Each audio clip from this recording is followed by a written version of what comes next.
Beschäftigt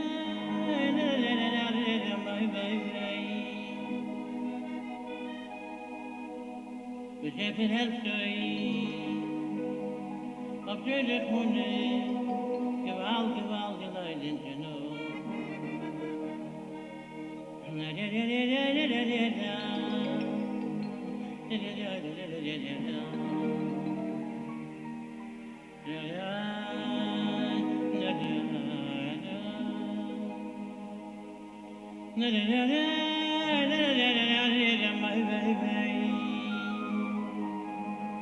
Beschäftigt helft euch, auf schöne Kunde, Gewalt, Leute in Genug.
Erev Tov, everyone, and welcome. It is Monday night. It is 8 p.m. here on the east side of the United States, here in the diaspora. This is the House of Seven Beggars, therefore it must be Zeyde's Story Corner. That's right, Zeyde's Story Corner. And, we come tonight with a heavy heart after the passing of the Grand Rebbe of Keruv yesterday, and as you saw, that was his picture, and that was actually him singing basically the song of the Keruv Chassidim, which is Solaka Kasmar, the Rooster Crows. We will be doing bits and pieces of in remembrance of the Rebbe for the next month. He was a very dear and wonderful man, and somebody who was very important to actually to both of us. Zeyde is a conglomeration of a number of don't look so surprised. Anyway, he's a composite of a number of rabbis and rabbis that I have had the pleasure of meeting throughout my life, and the personality of the Grand Rebbe is actually represented partially in Zeyde himself. With that, it's good to have everybody here. Um, let's see, we have Rabbi Shlomo is with us, Shlomo and Shoshi, Joe, Marshall, Miriam, Guy, Stephen, Kelsey Lynn, and of course there are some who are watching in the background and either watching on their TVs or just don't want to particularly be in the chat room, which is okay. We're just glad that people are here to be able to hear the stories and stuff like that, which we are going to continue tonight. We are continuing reading the Yiddish folktales book, and this. So I guess we should. Yeah, get me on my camera. Yeah, get you on your camera, and you can take it from there. So.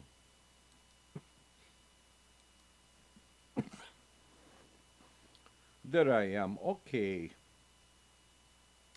Okay, it's a very sad time today because we lost a very, very great light of Israel just the other day.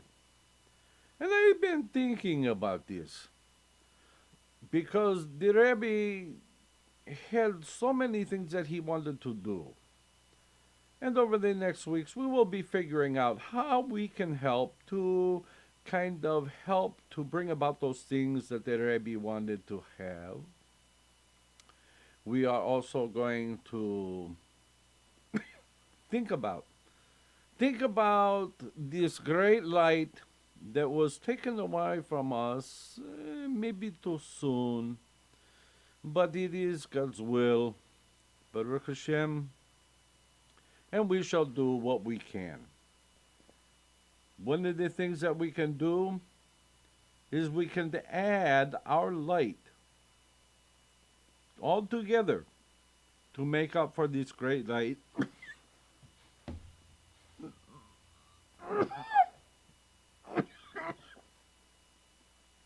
You okay? Yeah, I'm going to be okay, yeah.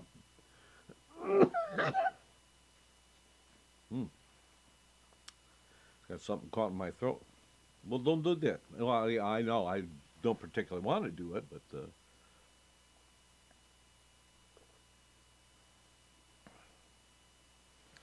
you okay now? I think I'm okay now. Okay. So, please continue. You done interrupting? Yeah, I think I'm pretty well done interrupting. We'll see. Okay, so what I was saying is that we all need to come together and we need to add a little more light in our life to make up for the great light that has been taken away from us. So, with that, we shall add our light to the sum of light, and we shall raise some good sparks by reading some stories tonight. Okay? So, this story is called The 7 Good Years. A story is told about a man who lost his fortune and became so poor that he had to earn a living as a hired laborer, plowing other people's fields. As he worked behind the plow one day, Eliyahu Hanavi, the prophet Elijah, appeared to him and said, "You are destined to have 7 good years. When would you like them? Now, while you are still young, or later, when you are old?" The poor man said, "You must be a sorcerer, but there's no way I can pay you for this prophecy." Well, 3 days later, Eliyahu come again and repeat his question. The poor man gave the same reply. because he still thought that Eliyahu was a sorcerer who expected to be rewarded.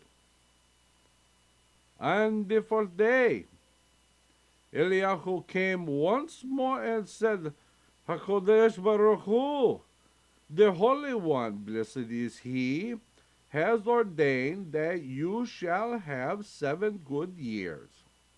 Tell me, when do you want them? Now or when you are old?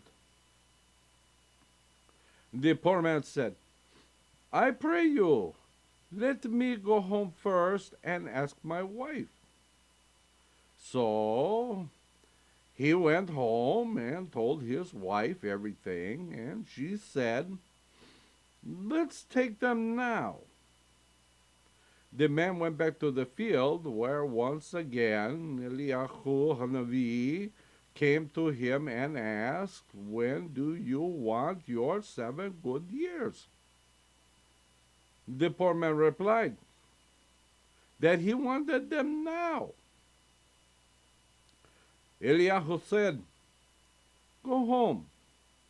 When you get there, you will be blessed with wealth. Now, the poor man's children were playing on a dung heap, of all the places to play, huh? So anyway, they were playing on the dung heap, and there they found a treasure, enough money to feed them all for 7 years. They called their mother, who rejoiced and said to her husband, see, the Holy One, blessed is He, has been gracious and sent us 7 good years.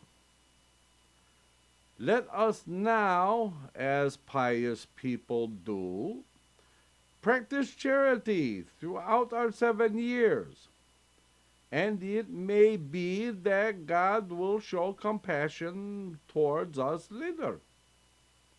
And so they did.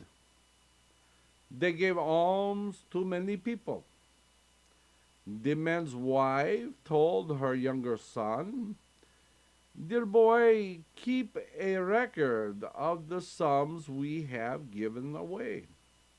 And the boy wrote everything down.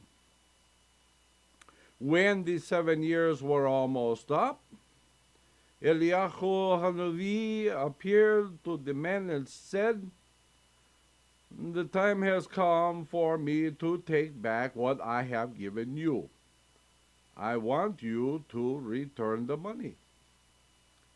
The man said, I will give it back only with my wife's permission, because I did not accept it without her permission.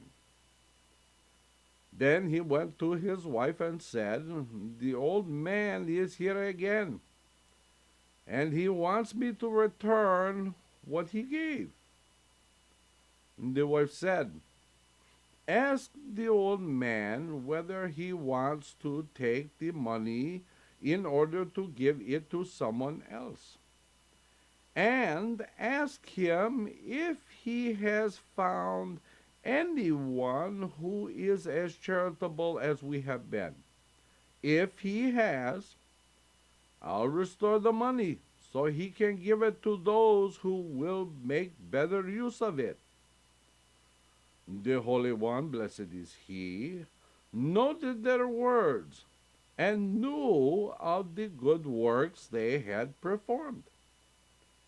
And He rewarded them with even more money, so that He might confirm this saying, let there be acts of charity. Let those who have wealth refrain from taking things for granted, since the Almighty may retrieve it at any moment and give it to someone else. Even as He gave the treasure to this poor family, may God's holy name be blessed forever. Amen. What a lovely little story. Okay. This next story is called a Set a Trap for Another. This is a short story, but very good.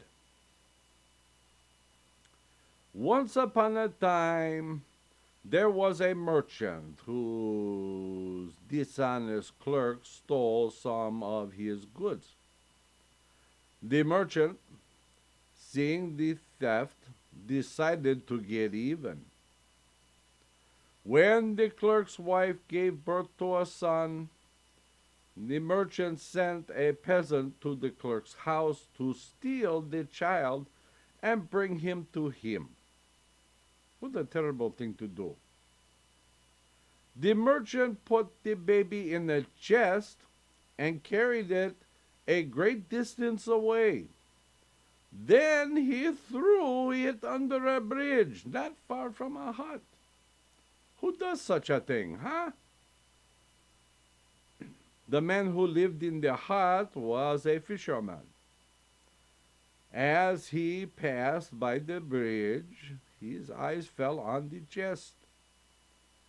He took it home, opened it, and found the child. The fisherman and his wife decided, maybe we raise the child.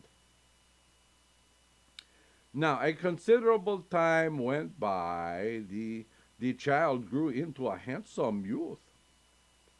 It happened once that the merchant spent the night in the fisherman's hut. Here he saw the youth who greatly pleased him, and he decided to give him his daughter for a wife. And it was arranged that when the merchant returned from abroad, the young man would come to his home. Later that night, the fisherman told the merchant how he had found the boy and decided to raise him. The merchant, remembering his clerk's son, regretted promising his daughter in marriage to the young man. But he said nothing to the fisherman. Instead, he wrote a letter to his wife instructing her to hire a peasant to kill the young man. He sealed the letter with wax and gave it to the youth to deliver. When the youth came to the town, he decided to spend the night in the synagogue. As he was falling asleep, the letter fell out of his pocket. And later on, the rabbi came by and picked it up. The rabbi opened the letter, read it, then tore it up. The rabbi wrote a second letter, instructing the wife to welcome the young man warmly. In the morning, the young man went off to see the merchant's wife and gave her the letter.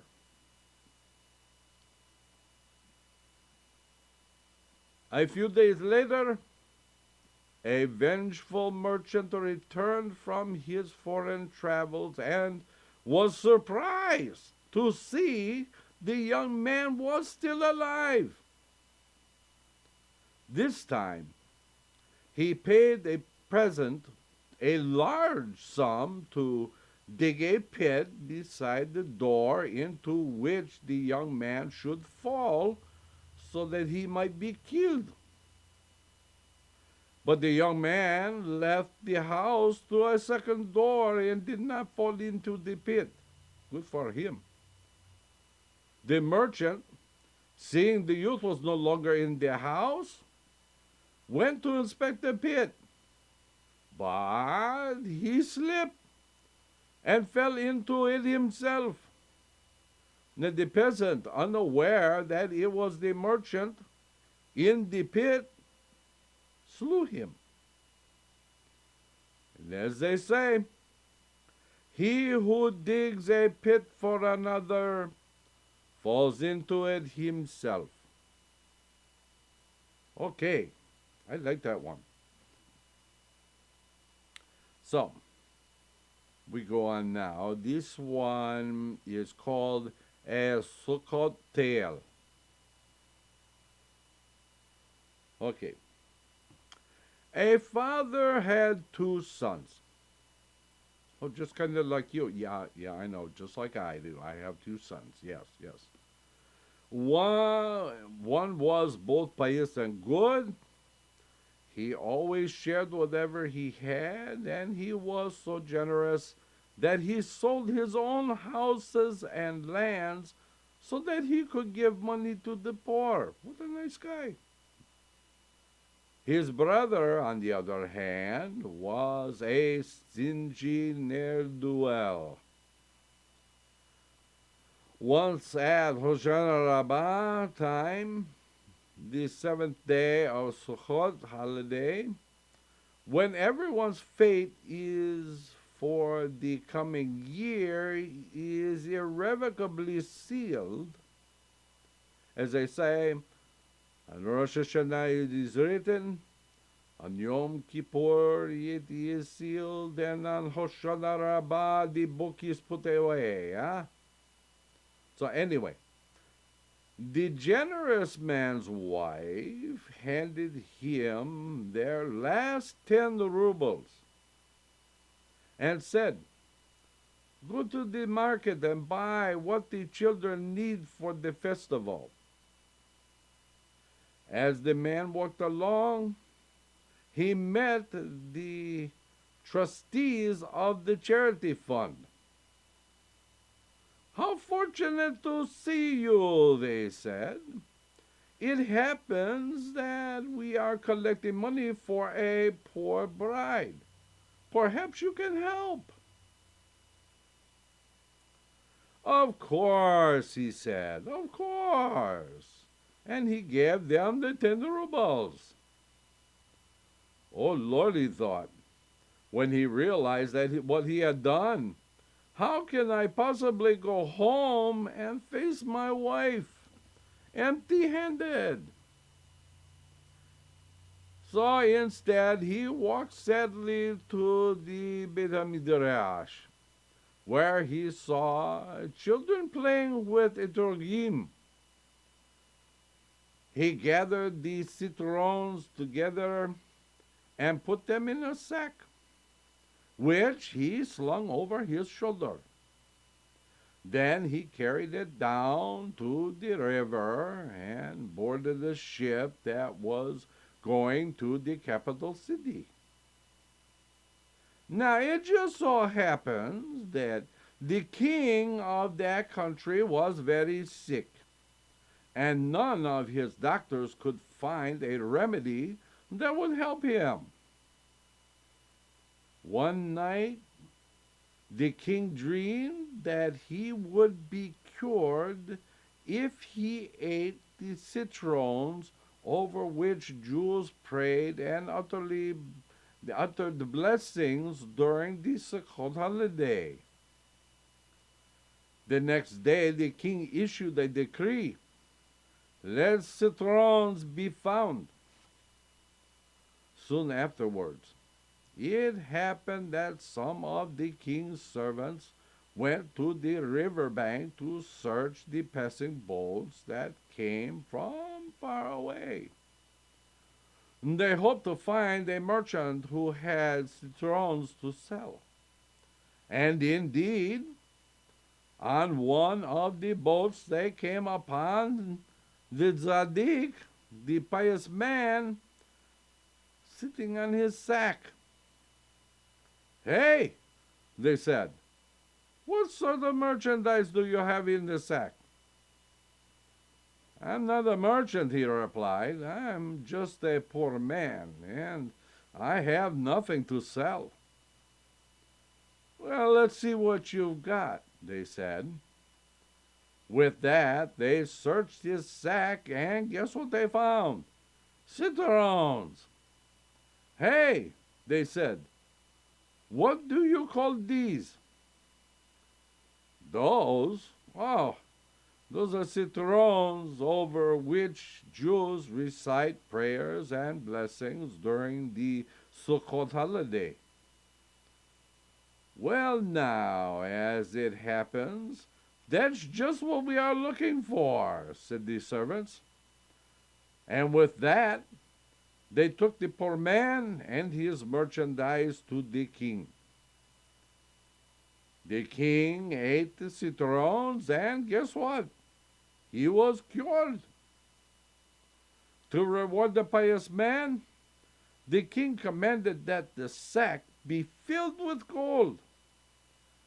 Then he said, "Is there anything else you want? You have only to ask." It would be nice," said the pious man, "if I were allowed to buy back my properties and oh yes, if it's not too much trouble, would you decree that the people come out to greet me when I get back home?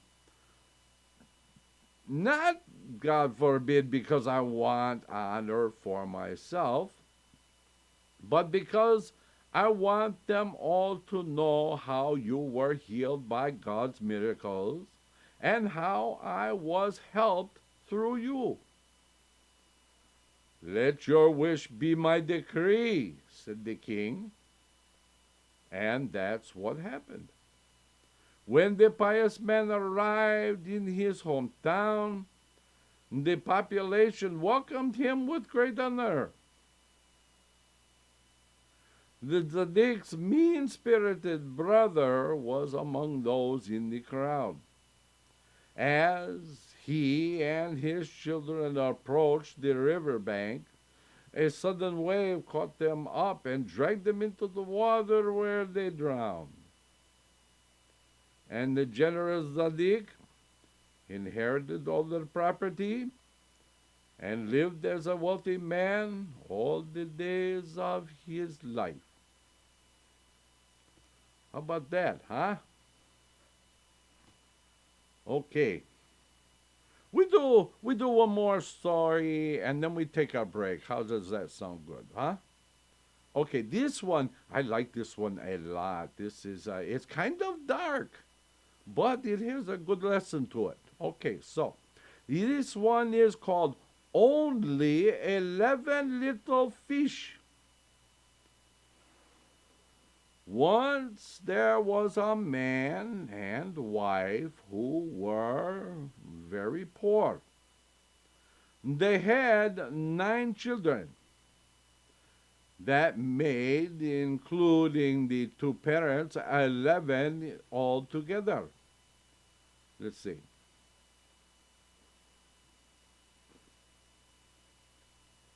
a good thing I don't have shoes on, that way I can count to 11. Okay. That's 11. How did they make a living?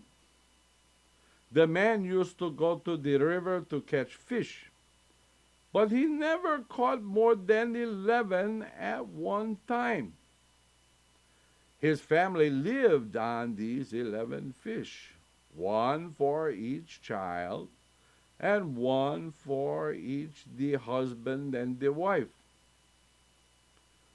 The husband said, "Rabboni Shel Olam, O Lord of the universe, how can anyone fill his belly with a single fish? If one of us should happen to die, I would be able to eat 2 fishes. As it is, all I ever get is 1. He repeated this prayer so often that God finally yielded. And sadly, one of the children died. Now the husband was pleased that 2 of the 11 fish would now be his. But when he went to the river the next day, he caught only 10 fish. God did not send him anymore.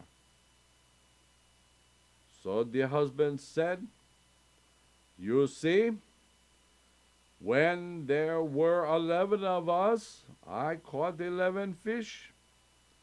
And now that we are 10, I catch only 10 fish. What have I accomplished?" This was God's way of showing that it is very, very, very wrong to pray for the death of children. It does not matter how many children are in a family, God provides for them all. Okay. So, we are going to pause here. We are going to take a little break. And after the break, there is going to be another short clip of the Rebbe. I want you to pay very close attention to this clip. I want you to see how much joy there is in the Rebbe. I want you to see especially how much joy and how his face lights up when he sees the children. So please, I hope you stay tuned, and we will be back in 6.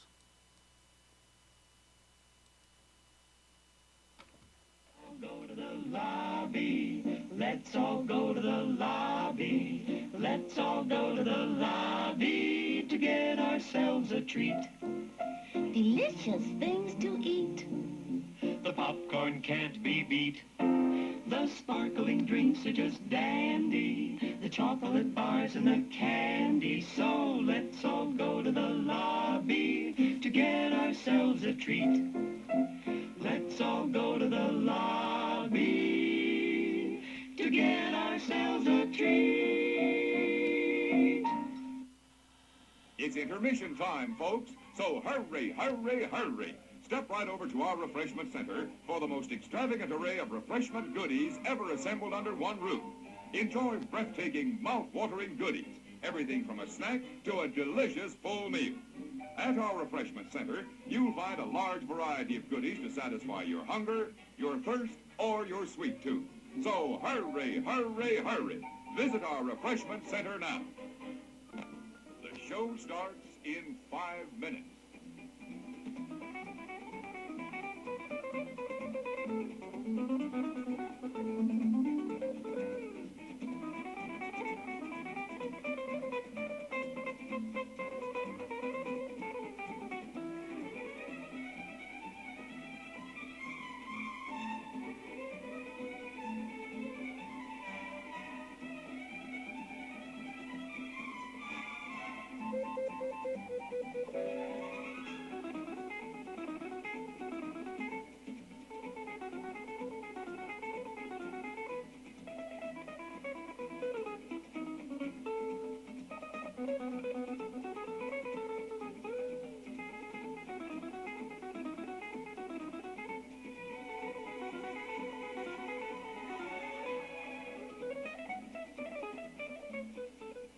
The show starts in 4 minutes.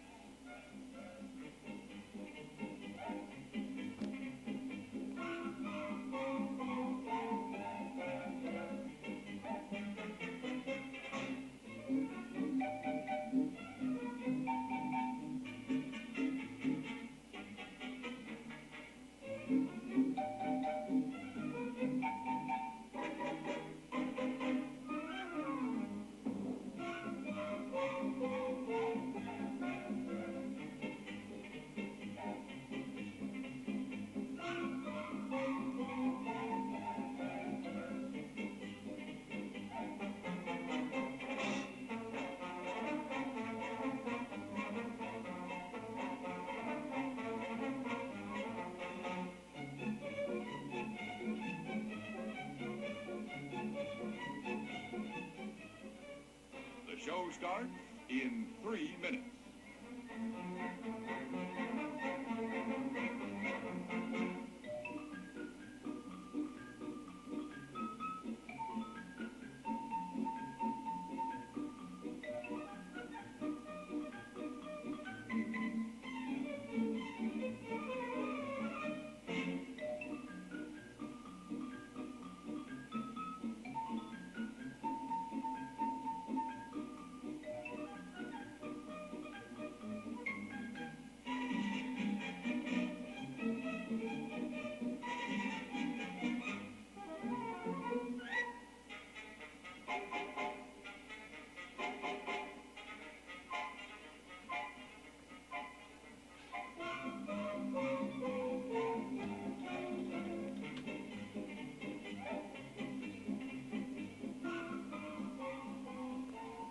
show starts in 2 minutes.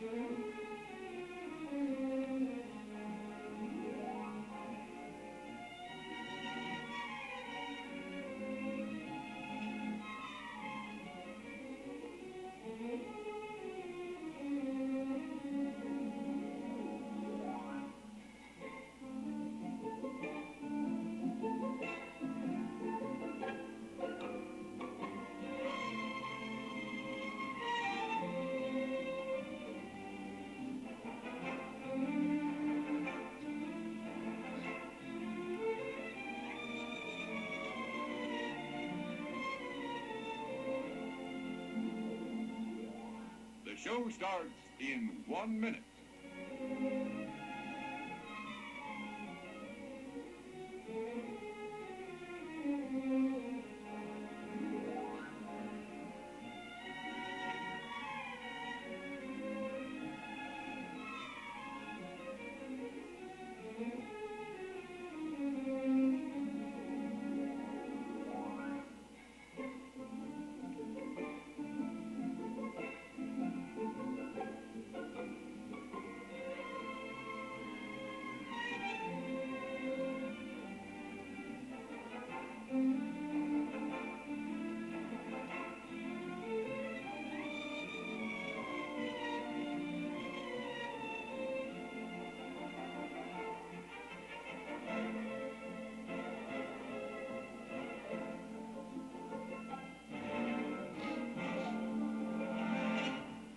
And now, on with the show.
And we are back. I hope you enjoyed the video of the Caliph Rabbi. God rest his Zadik's soul. And we are going to continue on with our story. Also, I want to remind everybody, we will not be here, the Rabbi and Rabbi Reuven will not be here on Wednesday night. That is because there is a special show that Rabbi Shlomo is going to be doing at 8 o'clock, and we don't want to interfere with that. It's very important with Yom HaShoah. So, please, Rabbi Shlomo, please post in the chat room what it is and the time that it is going to be. He has two shows that day, one in the afternoon and one in the evening. Please make sure to watch both of them. Okay, let us continue on the next story, which is called, it's a little late, but hey, better late than never, right? It's called A Passover Tale. Okay. Once upon a time, there were two brothers, one rich and one maybe not so rich. He's poor.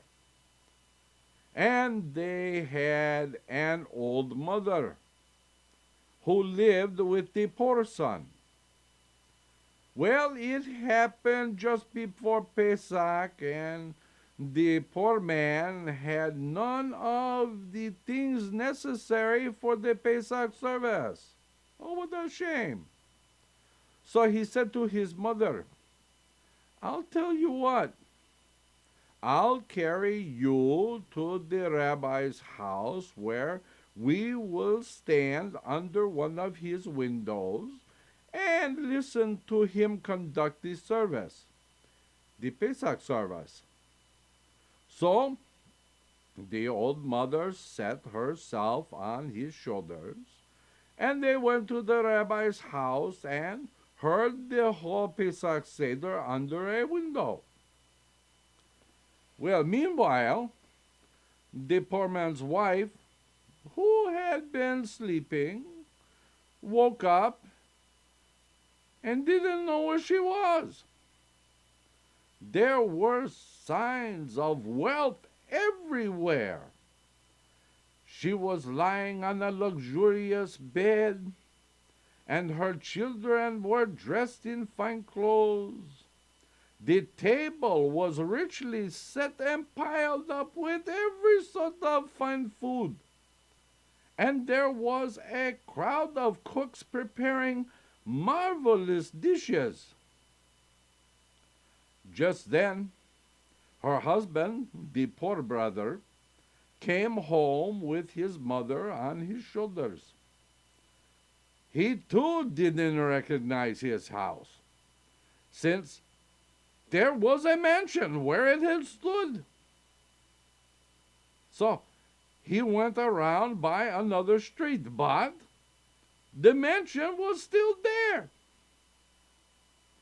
He said to his mother, we might as well go inside. They won't beat us if we do. He carried her in, and his wife, dressed in velvet and silks, hurried to greet him. The children looked like the children of noblemen, but they came up and kissed their father and grandmother. How nice. Then all took their places at the table and conducted the Pesach Seder, as God had commanded. The next morning, the rich brother suddenly remembered his mother and brother. He called his servant, and giving him a few pieces of matzah and a small flask of wine, said, take this to my brother, the poor man. So the servant went to the poor brother's house and came upon the mansion. He entered and found the poor brother and his wife and children dressed in fine clothes. The servant was amazed, but he said nothing. He took out a few pieces of matzah and a flask of wine and gave them to the poor brother, who said, I'm not poor anymore, so I don't need these. Now I'm richer than he is. The servant went back to his master, returned the bits of matzah and the flask of wine, and said, Your brother has become a wealthy man. The rich brother refused to believe it and said, No doubt you stumbled into some wealthy man's house. The servant said, Well, go see for yourself. The rich brother went to the mansion and saw that the story was indeed true. He asked his brother, How did you become so rich? God help me, was the answer. The rich brother, seeing that he would learn nothing this way, thought, I'll find out more from a woman. He went home and told his wife, Go to my brother's house and get his wife to tell you what made them so rich. And when she went to the mansion, the poor brother's wife said her husband had carried his mother on his shoulders to the rabbi's house so they could hear the Pesach Seder. God himself then blessed us with these riches, she said. Well, on the second day of Pesach, the rich brother paid a visit to his mother. Finally, Sit yourself on my shoulders, he told her. I'll take you to the rabbi's house, and we can stand under a window and hear the service. His mother said, My son, why should I do that? Your brother was a poor man and had to stand under the rabbi's window to hear the Seder, but you are a rich. The rich brother pressed her so hard, however, that at last she gave in and climbed onto his shoulders. And off they went to the rabbi's house to stand under one of his windows and listen. In the middle of the Seder, they heard sounds of bells, people running and shouting, Fire! Fire! The rich brother asked, Where's the fire? And he was told that it was such and such a rich man's house, his own. He flung his mother off his shoulders so violently that she died on the spot. How terrible! Then he ran to the fire, but he couldn't save a single thing. It all burned, and he became a poor man. And as for the rest of the days of the poor brother, lived a rich and happy life with his wife and children. So there. Okay.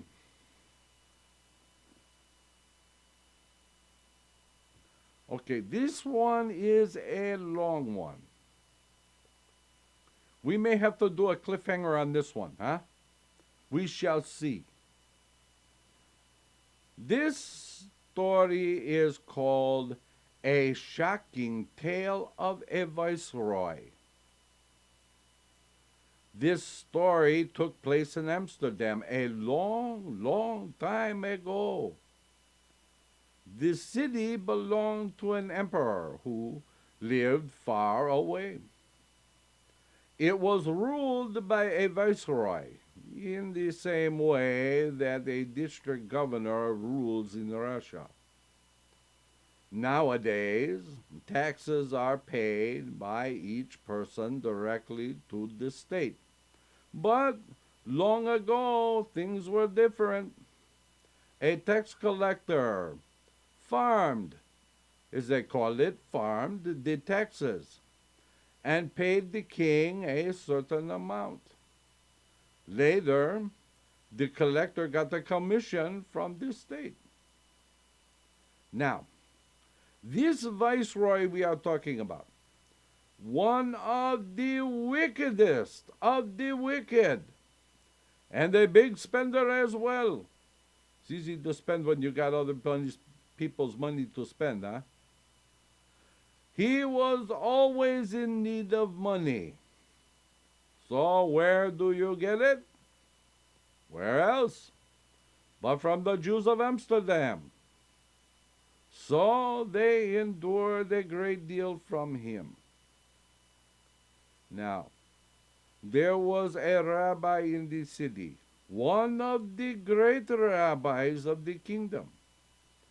He was cherished and treasured as a precious stone. He lived to a ripe old age, then became ill and took to his bed.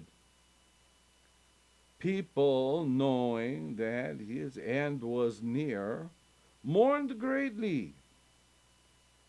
For who could possibly take his place?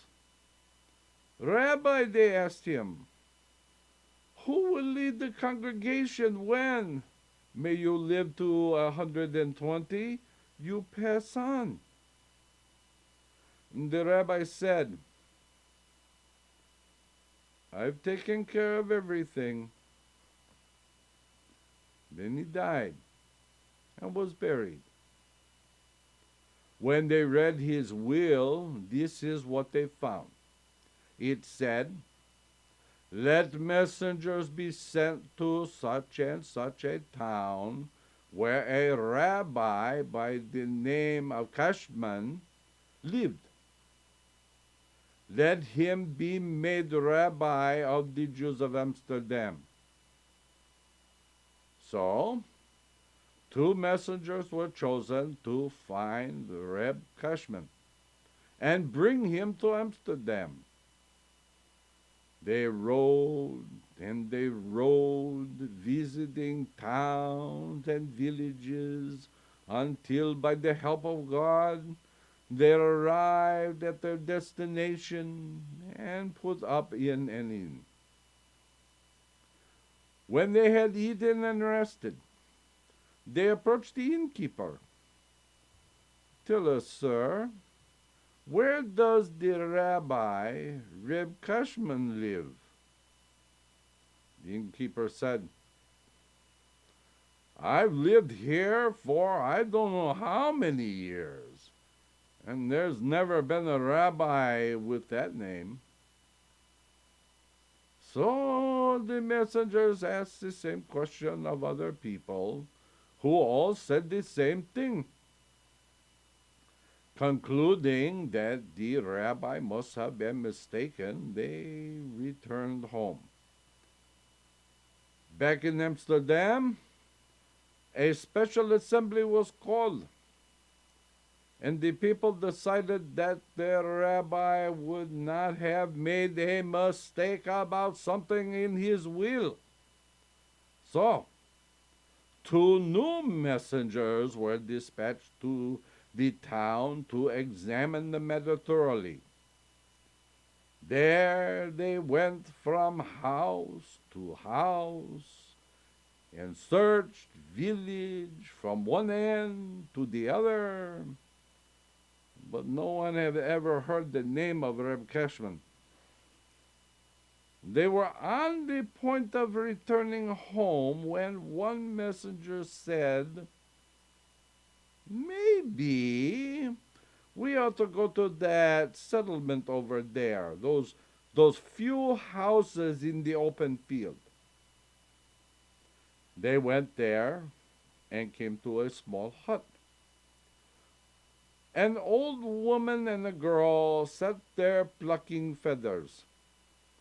And the messenger said, Erev Tov, good evening. Good evening and good year, came the reply. What do you want? One of the messengers asked whether a Rabbi Cashman lived there. The old woman nodded, and the messengers were delighted. He'll be here soon, most likely, she said. They decided to wait. As they waited, the door opened, and an old man came in. The woman went to the oven, from which she took out a dish of food. The old man washed his hands, recited the bracha, and sat down to eat.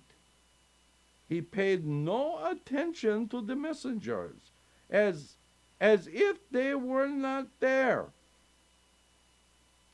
When he had finished, they approached him. Our rabbi of blessed memories, they said, enjoined us in his will to bring to Amsterdam a certain Reb Cashman, so that he may take our rabbi's place. Reb Cashman said not a word, nor did he look at them. It was as if they were invisible, as if no one were speaking at all. He rose, walked into his room, and went to sleep. And guess what? That's where we are going to stop for tonight. Another cliffhanger, just for Donald. I know how much Donald likes cliffhangers. So, we are going to pick up on that next week.